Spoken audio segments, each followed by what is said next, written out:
you have many questions. We're trying to catch up with some of your questions, inshallah, before we wrap it up.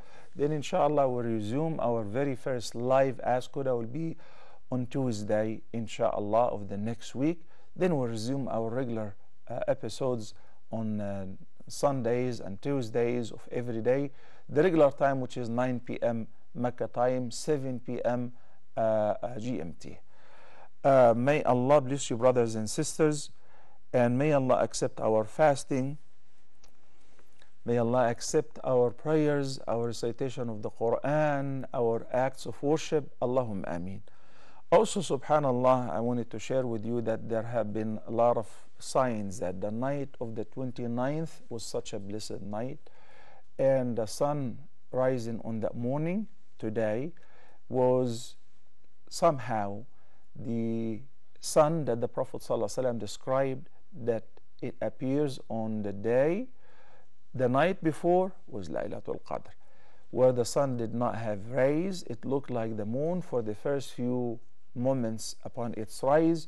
You can look at it and it won't hurt your eyes. Obviously, I wouldn't have said that on any other night, like on the 21st, or 22nd, or 25th, or 27th. Why? Because some people tend to relax once they know that, oh, mullah or sheikh or somebody said that Laylatul Qadr has already passed, so they relax, they quit, and this is very problematic. Assalamu alaikum wa rahmatullahi wa barakatuh. Our first caller, Zakaria from Holland. Zakaria, assalamu alaikum. We don't have any sound here in the studio. Wa alaikum salam wa rahmatullah. Go ahead and raise your voice a little bit, please, Zakaria. Yeah, okay, Sheikh. I just have a question. I just want to know how many days is the Eid, and when is it recommended to start the Shita Sawal?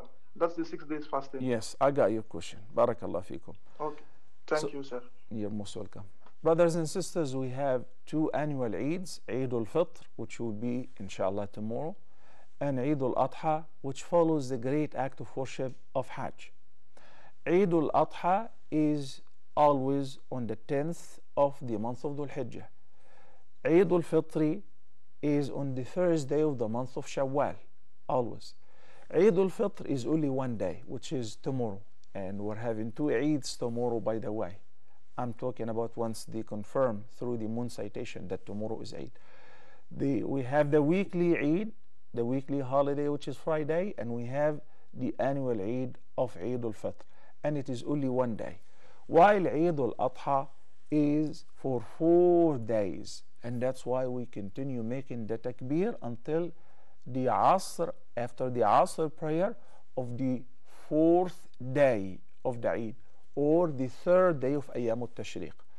So Eid al-Adha consists of 4 days. The first Eid day and the following 3 days are known as Ayyam al-Tashriq, because this is the Eid of slaughtering the sacrifice, and they used to skin of the sheep and the goats, and then they would slice the meat and they would spread it in order to dry it up, so that it would last with them for a long period of time. So those are Ayyam al-Tashriq.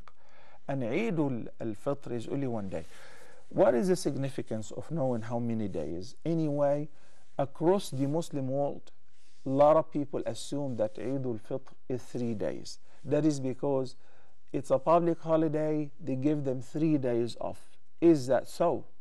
No, Eid al-Fitr is only one day. But go ahead and enjoy taking the vacation for 3 days or 4 days or a week. You and your employer, you and your government, no problem whatsoever, whatever you guys agree to. But we're asking about how many days is Eid al-Fitr in order to be able to determine whether I can fast the 6 days of Shawwal or not. Yes, so if Eid is on Friday, tomorrow inshallah, then you can begin fasting the 6 days of Shawwal as early as on Saturday, the following day. While in the case of Eid al-Adha, you have 4 days you're not allowed to fast, because the Eid is for 4 days. Our brother Zachary from Holland brought to our attention a very important matter, which is the 6 days of Shawwal. In the sound hadith, our most beloved Prophet Muhammad sallallahu alaihi wasallam. And subhanallah, before I share this hadith with you, just landed coming from the airport. I picked up an Uber. So the driver said, let me take advantage of your being with me and ask you a few questions. And he started asking about, what to do in order to overcome the sins of the many past years that I was indulged in.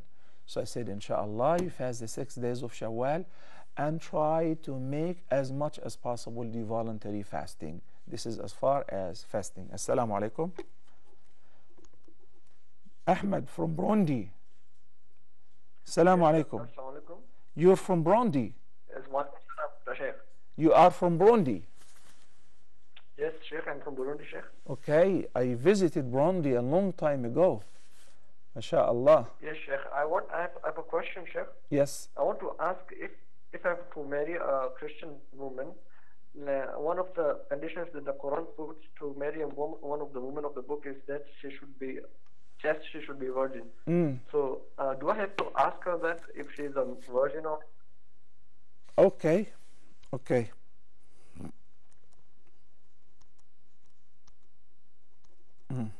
Okay. Assalamu alaikum. Next caller is Sister Hawa from Nigeria. Assalamu alaikum. Wa alaikum assalam, Sheikh. How are you? Alhamdulillah wa shukrulillah. Thank you for asking, Sister Hawa. Sheikh, please, I want to ask, after Salatul Eid, can someone pray Salatul Duha when you come back home, or you don't need to pray Salatul Duha? Okay. Yes, indeed. Salatul Duha have nothing to do with Jumu'ah or Eid. Salatul Duha is an emphatic sunnah. It is recommended to pray it on daily basis. Its time begins 15 minutes after sunrise, and it goes all the way until 15 minutes before Dhuhr time. And this prayer is specifically to give gratitude to Allah for the blessings of the joints, which keep us able to function. Okay?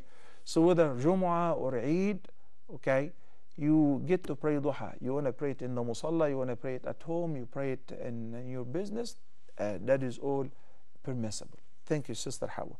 Back to the 6 days and the hadith. The Prophet sallallahu alaihi wasallam said, whoever observes fasting during Ramadan, then follows that by fasting for 6 days during the month of Shawwal, which is the following month, it will count for him as if he has been fasting throughout the year. And if the person does so on annual basis and on regular basis, it will count as صيام الدهر. من صام رمضان ثم أتبعه بست من شوال كان كمن صام الدهر كله. So the equation goes as follows. Allah the Almighty says in many places in the Quran, one of them is in Surah Al-An'am, من جاء بالحسنة فله عشر أمثالها. Whosoever brings, does a good deed, the reward will be for 10 good deeds, not just one. Okay? So if that applies to Ramadan, if you have fasted for 30 days, times 10, that is 300 days. And then you fast 6 days, the voluntary fasting during the month of Shawwal, times 10, that is 60 days. That gives you the count of a whole year, lunar calendar, of course, and even more. So this is an opportunity not to be missed. A follow-up question, Sheikh, to save you a call. Does it have to be consecutive? Nope. A follow-up question for you. Do we have to begin soon after the Eid? Nope. Can I divide it, make it every Monday and Thursday? Yes. Assalamu alaikum wa rahmatullahi wa barakatuh. Brother Muhammad from Holland. نعم. Wa alaikum assalam. I would appreciate if you can raise your voice, Muhammad. Do you hear me? Yes, I can now. Right. I want to know if you can make your beard look pretty. Close to the nose, there is growing hair. Can you shave that and make a straight line? Close to the nose?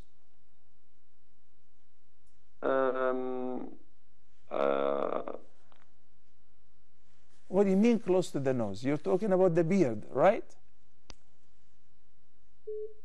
We lost Muhammad. Okay, please try again or send your question, inshallah. Our brother Sandiwi is asking dua for his wife to be guided soon. May Allah guide you and your wife. May Allah guide me and all the viewers. May Allah guide us to his straight path and keep us all steadfast on it. Ameen. Maybe your wife is not Muslim. May Allah guide her to Islam. And brothers and sisters, when somebody is asking you for dua, please make dua for them. That benefits you as well. Rasulullah sallallahu alayhi wasallam said, whenever somebody makes dua for another, Allah appoints an angel next to him to keep saying, Ameen. O Allah, accept his invocation, walahu bimithl, and give him likewise. So if I pray for any person in his absence of guidance, of strength, of health, of children, of whatever, so this dua is most likely to be accepted, and I get similar to it. Because guess what? Who is saying Ameen? Who's asking Allah to accept your dua? Malak, a pure, noble angel, as the Prophet sallallahu alaihi wasallam said. Ahmad from Burundi, and Burundi is okay. Assalamu alaikum. Assalamu alaikum. Sister Rahma from the UK. Assalamu alaikum, Sister Rahma. وعليكم السلام ورحمة الله وبركاته. كيف الحال, brother? Wonderful. Alhamdulillah. Couldn't be better. Thank you so much. نعم Sheikh, I've got one question I want to ask you about. When you make a dua, you have to say Alhamdulillah Rabbil Alameen wassalatu wassalam ala Rasulillah sallallahu alayhi wasallam. Then you can make a dua. صح? Well, it is sah, but not. But it is sah. It is correct, but it is not a wajib.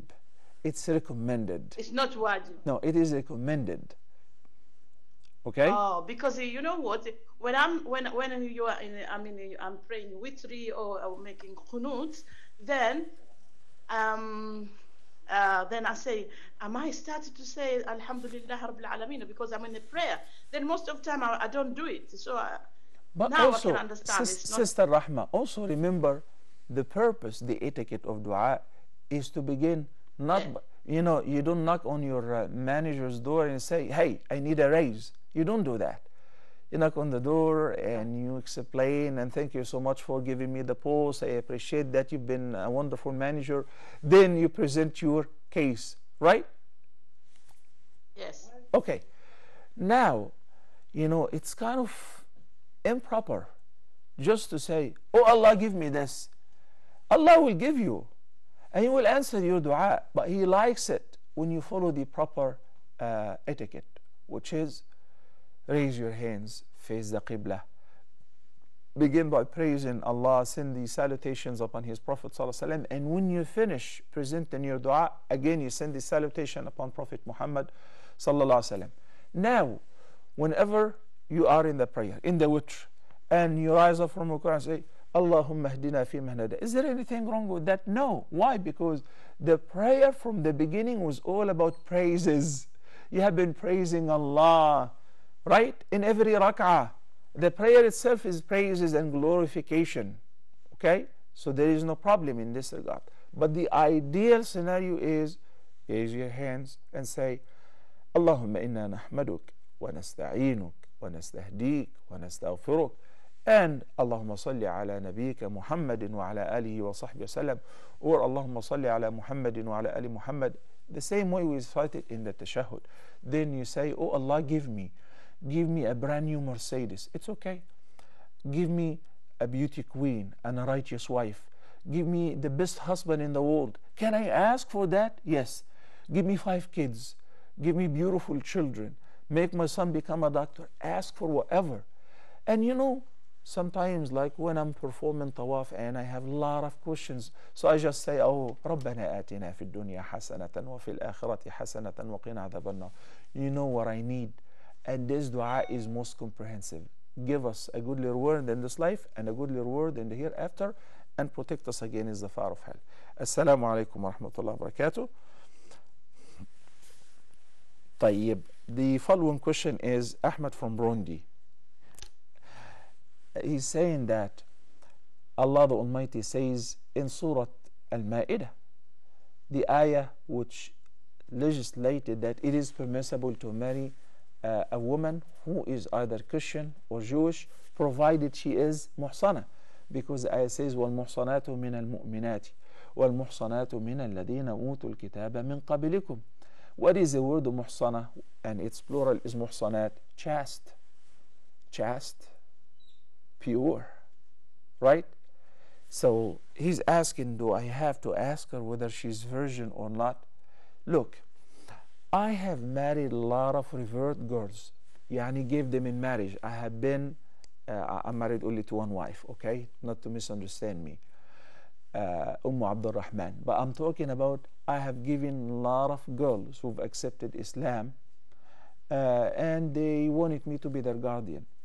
So obviously, the person who is asking for their hands or he wants to marry them, the girl before accepting Islam, she was Christian, she was atheist, she was not practicing anything, agnostic, even practicing Christians and going to the church. She had multiple boyfriends, and they do not perceive this as anything that is wrong.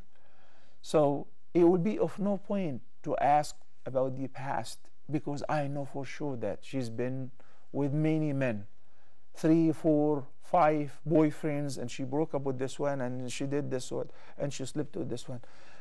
She repented. She accepted Islam. Islam yajubu ma qablah. Islam yajubu ma qablah. Okay? It erases whatever sin was committed before it. Similarly, repentance and tawbah.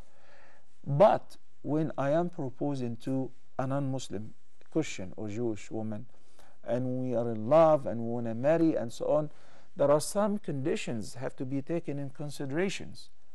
Raqam, number 1 is the chastity, al-ihsan. You know, I remember once processing a marriage contract in the States to a couple. They were both, professional, and I asked the sister, because she was still maintaining her faith, Christianity. I asked her whether she's been with any man before, and she said, no, I'm clean. I said, Alhamdulillah.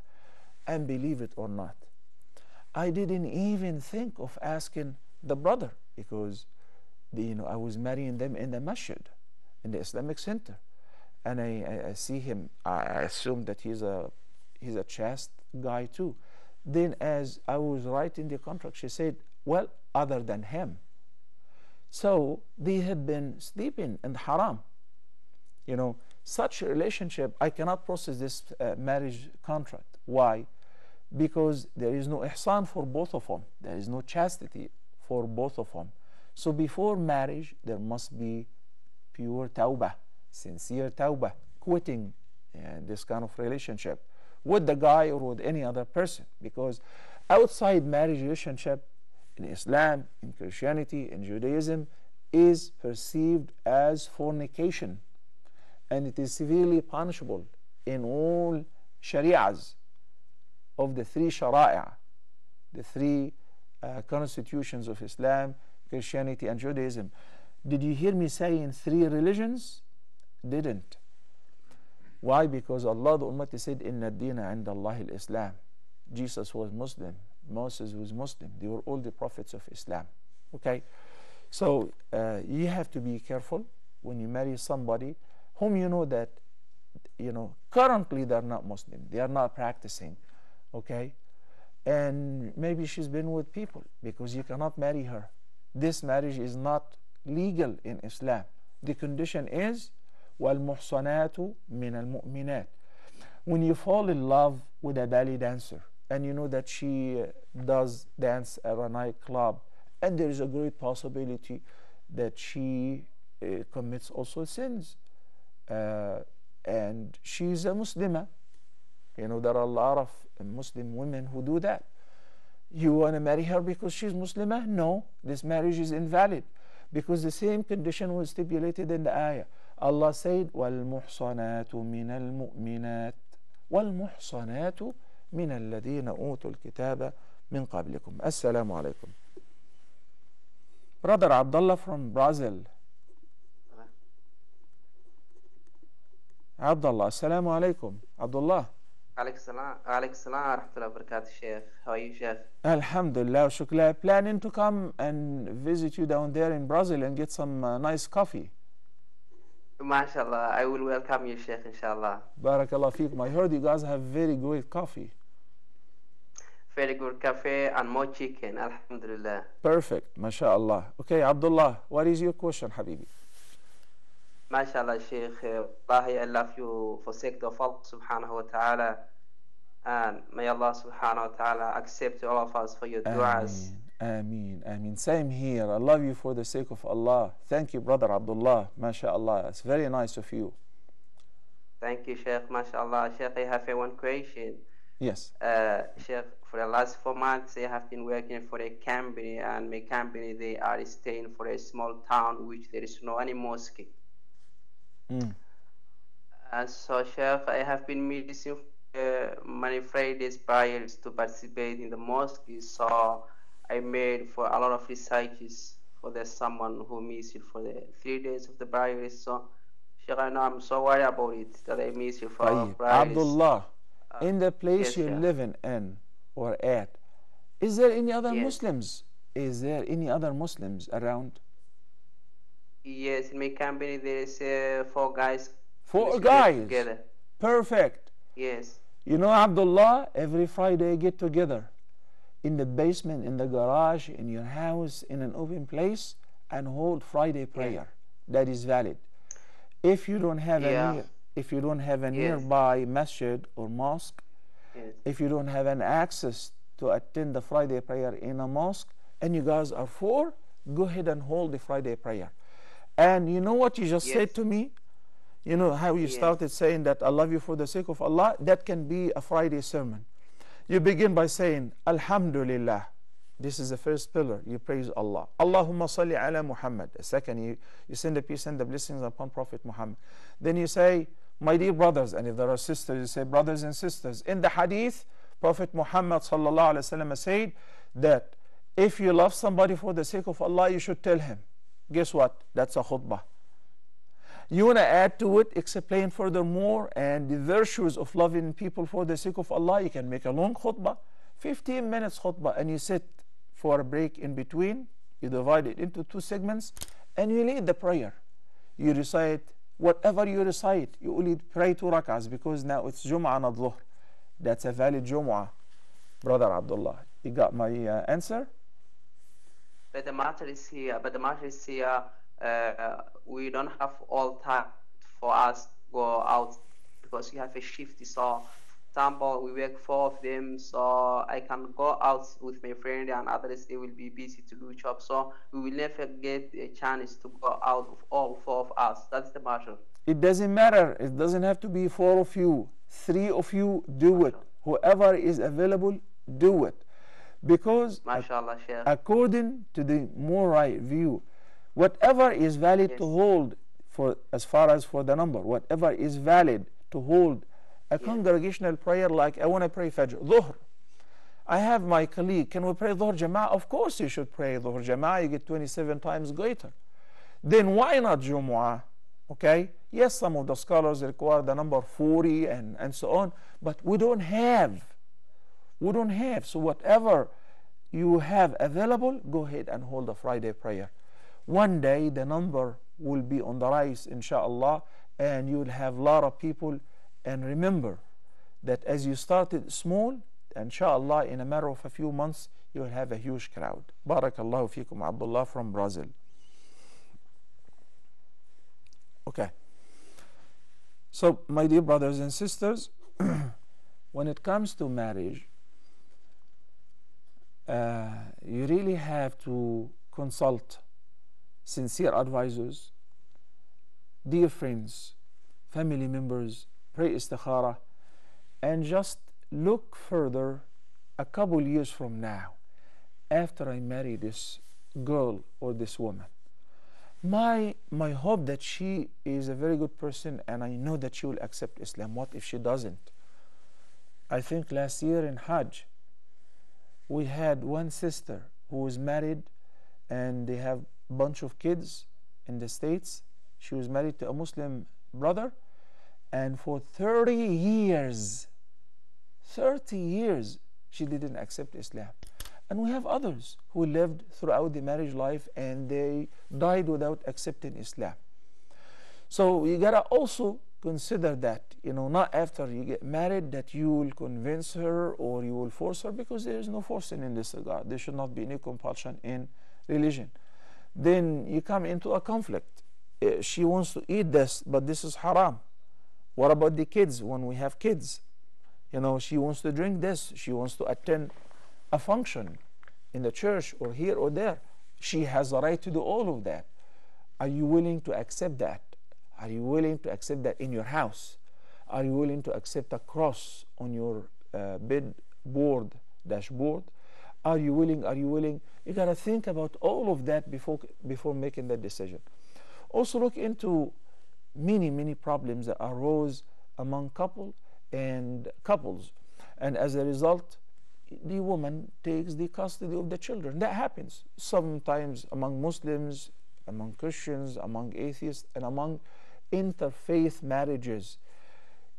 There, the major issue and the greatest calamity when you see your own children, not practicing Islam or following another faith, or you see your girl having a boyfriend.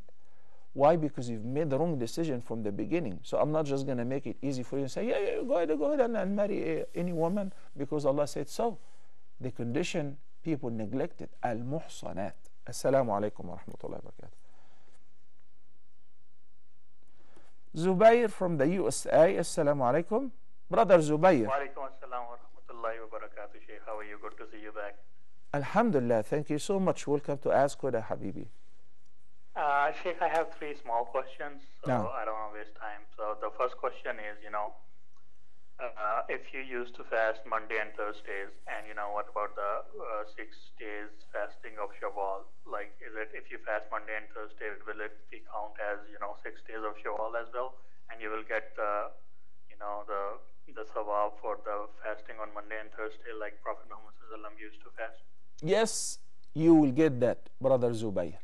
But because, and that will be considered as? Yes. Sorry, go ahead. Yes, but this is nafila and this is nafila. Because some people will call right after you and say, well, if this is the case, Sheikh, well, due to my menses, I missed 6 days. Can I make them up and that will count as both overlapping? I say no, because this is, mandatory fasting. You're making up the missed fasting, while this is voluntary. But in your case, yes, if you intend so, you're a person who having the habit of fasting on Mondays and Thursdays, and now you also fast with the intention of observing the 6 days of Shawwal, you get the reward for the two intentions. Next question, Zubair. So the next question is, yesterday, I heard, I don't know, it was not a scholar, so it made me confused, so two people were talking about, when you read a surah after Surah Fatiha so you cannot go back. Like, let's say if you are praying Surah Ikhlas in first rakah, you have to pray Surah comes after it. You cannot pray, let's say, Surah Waqi after that in the next rakah. Is it true, Sheikh? What is your third question? So I will answer them all together. Hello? Yes, did you hear me? I said, what is your third question? Not to keep it on the line, because there are a lot of callers who are trying to reach us. Inshallah. So my third question is, when Eid fall on a Friday, so what about the ruling of Friday prayer? All right. Thank you. I got that question as well.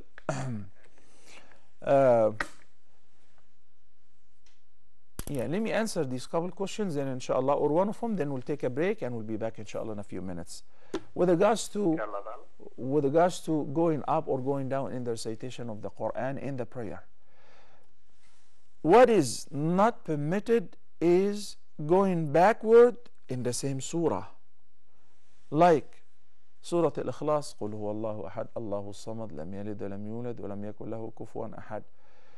You don't recite Allahu Samad lam yalid wa lam yulad wa lam yakul lahu kufuwan ahad in the first rak'ah, then in the second rak'ah say Qul huwa Allahu ahad, Allahu Samad. You don't do that. Okay? So you go in order. What you started in the first rak'ah, you resume in the second. But going one surah before another, that is permissible, even though it is preferable to go in the same order of the Quran. At 10 case or going backwards is only within the same surah, and that is not permissible in the prayer. You started in one surah, then the second rak'ah you follow up. You don't go to the ayat before the ayat which you recited in the first rak'ah. As far as the ruling on attending Friday prayer, if it coincides Eid, that's a very important question, but I need to take a break, and you too need to take a break from me. So just give us a couple minutes, and inshallah we'll be back for some very important and serious questions, including an answer to this question. Please stay tuned.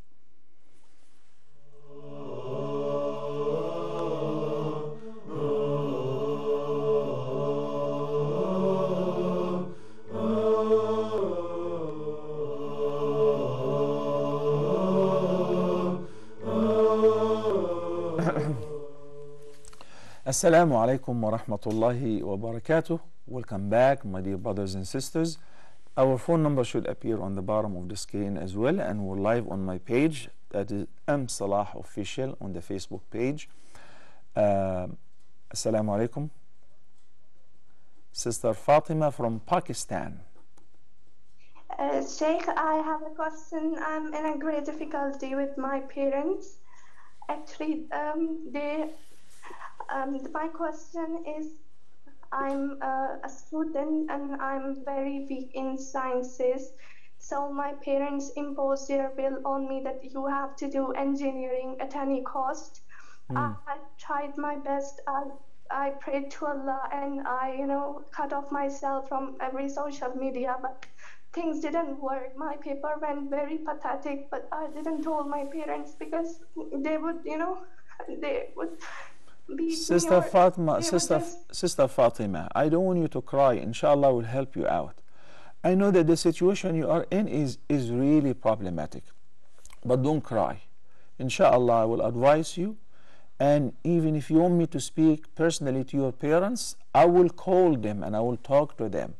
You see, I love Pakistan and I love the Pakistani community, but they have some traditions where they are very stubborn in this regard, such as imposing on the children studying a particular major or becoming in a particular profession, even against their tendencies. And also when it comes to marriage as well, imposing on the girl whom to marry and so on. This is not Islamic whatsoever. Are you still online, Sister Fatima? Okay, you better listen to the answer, inshallah. Please, all the parents, whether from Pakistan, India, or from Egypt, this is not a personal advice. This is the advice of the deen. Let your children do what they love to do as long as it is halal. They are not babies anymore. You force them to drink milk. And it isn't about drinking milk so that their bones will be strong. It's about shaping their future, choosing their major, what to study. The girl doesn't like science, doesn't like engineering, she likes something else.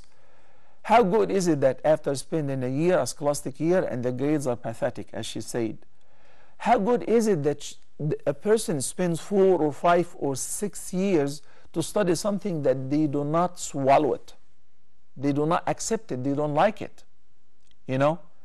That is really bad, and that is not permissible. I know that you say the parents always know better. That is not true. That is not necessarily always true. When it comes to these two major choices, what to study and their major of education, and their spouses and their future life mates, let them choose. Do not impose on them anything against their will. It's a matter of love. It's a matter of doing what you love, marrying whom you love. You may bring somebody you think that he is the best to your daughter. She doesn't like him. Let me tell you the outcome: divorce. Maybe even after having 3 babies, 3 kids, and both they would live a miserable life, and the children. It's all because of your stubbornness. It's all because you think that you're always right and you know the right thing. No, you don't. None of us know everything right. That's why we consult Allah. We pray istikhara before we decide. And she has the right to choose. I want to study this or I want to study that. I'm not into engineering. You know, I don't want to study science. Fine, I'm good in English literature. Do what you like. Do what you're good at. That is my advice to all parents, whether in Pakistan or anywhere else. And Sister Fatma, may Allah make it easy for you, and may Allah open your parents' hearts so that they would accept the fact, the reality that you're not into studying science, and just they would yield and allow you to do what you want. Barakallahu feekum. I believe you don't have a problem with the sound or with the connection. It's only one viewer who's complaining about that. Also, don't forget, since this is the last episode of Ramadan, inshallah, and as I said, most likely tomorrow will be Eid, to share with us where you're from, where you're watching us from, and also rating the viewership of Huda TV is very important for us. Jazakumullah khairan. And tell us whether you have Eid tomorrow or it's not announced yet. And may Allah bless you and all your families and make your Eid the best Eid ever. And may Allah grant victory to our weak and oppressed brothers and sisters in Burma, in Palestine, in Syria, in Kashmir, so that they too gotta understand that they are always in our prayers, in every sajda, in every tawaf, in every sa'i. We cannot forget about them, even while celebrating Eid. You are us. We are you. We are one united single ummah by the grace of Allah. What about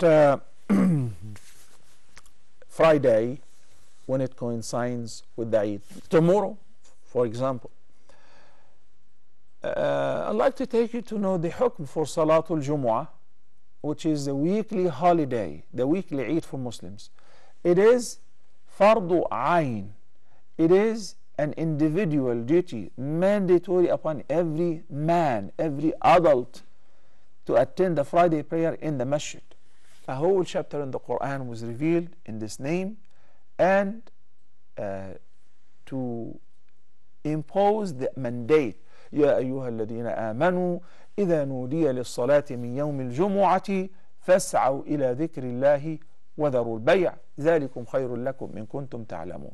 So you should, shut down all your businesses, stop school, stop work, and attend the Friday prayer. Then after the prayer, you resume your regular life.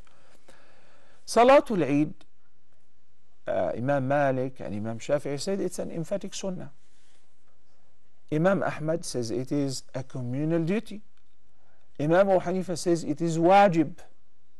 The differences between those Imams will benefit us in understanding what happens if I miss the Eid prayer, or if I missed, what am I supposed to do? But since tomorrow, inshallah, in most countries is going to be Eid al-Fitr and also Friday prayer. So Friday prayer is not an individual obligation anymore. It becomes a communal duty. Only the Imam and a few people, if they attend, alhamdulillah, the rest they don't have to attend. Why? Because they attended Eid and overlapping 2 Eids. But those who do not attend the Friday prayer, they should pray Dhuhr 4 rak'ahs. So, Sheikh, this is as far as the hukm, because I've been up all night, and because it was the last nights of Ramadan and Laylatul Qadr. So I just crashed. After I prayed Eid, I slept. No problem. But the Imam should lead the Friday prayer, and if a few people attended, they will do it, because it has become a communal duty. If you're awake, the preference, of course, is to attend the Friday prayer. Assalamu alaikum wa rahmatullahi wa barakatuh. Sister Ahmed from Australia. Okay, sorry for waiting on the line for so long. I just didn't want to interrupt the answer of this question. Please try again, Sister Ahmed. I will appreciate that. Okay. Yes, of course, Ajaz, we always pray for our brothers and sisters in Kashmir. You know, we make no distinction. إن هذه أمتكم أمة واحدة. This ummah of yours, the Muslim ummah, is a single united ummah.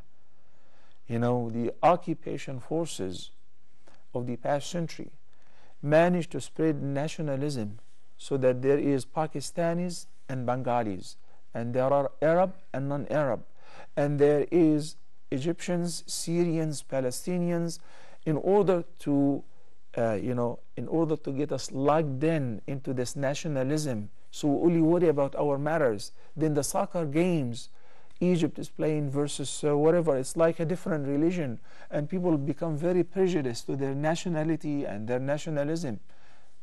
In Islam, there is no such thing.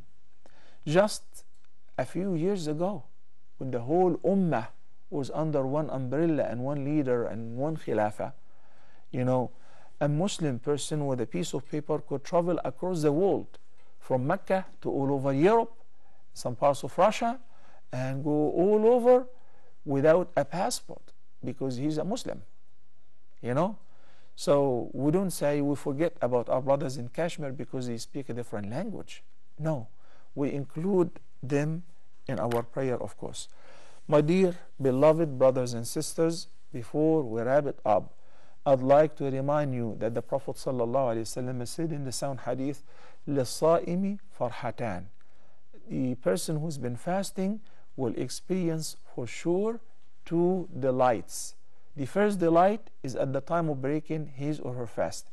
Of course, every day while we're sitting at the table waiting for sunset